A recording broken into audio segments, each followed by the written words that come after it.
Ladies and gentlemen, we'll unveil the nun's corpse mystery today. Beware the weather, don't let votes go to waste. As soon as they entered, French sensed something was off. He clearly remembered the body waving goodbye in the wind. The body was suddenly sitting like it was about to take notes, and Blog, ever the curious one, went to investigate, thinking it was some sort of zombie yoga. Not long ago, the body sat up. Blog thought it normal, as it held a key. He thought the key would be useful, so he put it in his pocket. Then they buried the body and sent it off with blessing.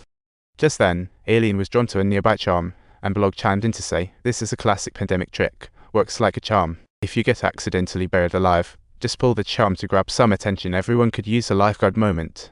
Blog looked up to see a long rope and a shadow flitting by the window, but everyone was too busy being confused about the body. Oddly enough, the blood hadn't dried yet.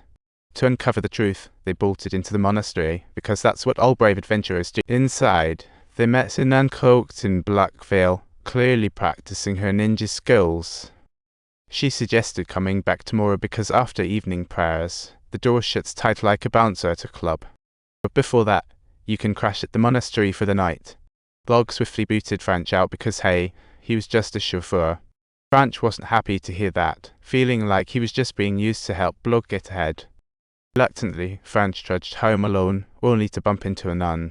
Their eyes met like they were characters in a cheesy movie. The nun just walked into the woods like it was a normal Tuesday, and French, intrigued, followed her. NBC should really cast him in a leading role. This is a cross-old place, but the nun's gone. French looks around, like seeking lost keys.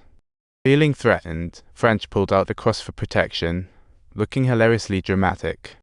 At that moment, terrified French started backing up if only he had a clue about the ridiculousness of it all. Looking ahead, the shadow vanished. In a bid to survive, he decided it was time to play the cross card. Meanwhile, Alien was in the kitchen preparing a lavish dinner for Burke, and they unknowingly started chatting like best buds. Burke proclaimed himself the chosen one, handpicked by the universe to unravel Alien's identity. Alien chimed in that she had her own history with the chosen one. As a child, her dreams could predict the future. Guess they are all special. Her dreams often followed a pattern, but the only common thread was a lady named Maria popping up to give directions. Burke recalled a past case in France about a boy named Daniel who had similar dreams. Talk about DJ Currence's Unveiling. Burke deduced Daniel was likely possessed by a demon and decided to be a superhero, ready to ghostbust. Instead, he collapsed. Burke returned to rest, but it turned into a plot twist. As he drifted off, a radio blared outside hall. Talk about unwanted wake-up calls. He went to find the source of the noise. Suddenly, a shadow zipped past, and he rushed after it, only to watch it vanish like his hopes of a quiet night. Turning around, he saw nothing, but peering out the window, he saw the boy from years past, Daniel, the possessed little lad. Daniel brought him to the cemetery, where the little boy stood at a distance, sticking out his long tongue and lunging at Burke, saying, "Bring it on." Above, the tombstone surprisingly bore his name. Was this a hint for the delivery service? At this moment, Aileen came to a sudden realization of what had transpired, jolting awake from her dream. She grasped a lamp and hurriedly descended the stairs. There, she spotted a shadowy figure creeping closer, giving off serious horror vibes. Yikes. Terrified, Aileen bolted outside and heard the bells ringing from the graveyard. It was like a creepy concert. Subtitles. It turned out that Burke was desperately shaking the bells, and she realized he was in trouble, so she resolutely headed to the graveyard. But when she arrived, all the bells were ringing, and she was totally lost. Where's Waldo? I mean Burke. In a moment of desperation, she powered up, closed her eyes, and pinpointed Burke like a GPS gone crazy.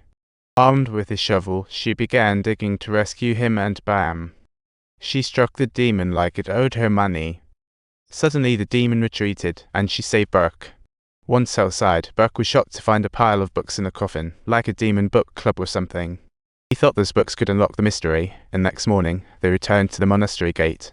To their confusion, they found more blood. Could blood even reproduce? Probably more drama than they signed up for. So, they didn't think twice and entered the monastery, but Burke, being a man, was barred at the door's total gatekeeping. Left with no choice, Burke had to send Aileen in solo. "You got this, girl." As he sent her off, he handed her the key, hoping she'd unlock all the secrets like the ultimate escape room. Subtitles: Aileen encountered an unnamed vanir, who then led her into the back room. Meanwhile, French was at a bar drowning his sorrows, and the bar owner spilled some shocking tea. A 12-year-old girl had just hung herself in an old cabin, and the owner believed it was tied to some creepy business. Hearing this, French had the shotgun nearby and made up his mind to return to that monastery for some action. Meanwhile, Burke was in the hole digging through last night's books, which were all about demons. Date night just got a little spooky. As the sun set, the monastery was about to close, but Aileen and Venna were deep in their chat, totally ignoring the ticking clock. Venna began recounting the monastery's history, built by a duke during the Dark Ages as one does. This duke documented countless sorceries and rituals, calling forth demons from the underworld. Good luck with that. When soldiers stormed in and took out the duke, it was a real heaven-sent moment, successfully sealing the gates of hell. For years, the nuns guarded the monastery and kept demon powers at bay. Someone gave them superhero capes. But during a war, the demonic gates blew up, and the wheels of time began to turn again. Cue epic music. Then, Aileen shared her late-night experience with Venna, who admitted she had seen it too. This bizarre and mysterious experience was heating up as they tried to unravel the secrets of the monastery. Stay tuned for more. If you enjoyed this video, hit that subscribe button and ring the bell for more content.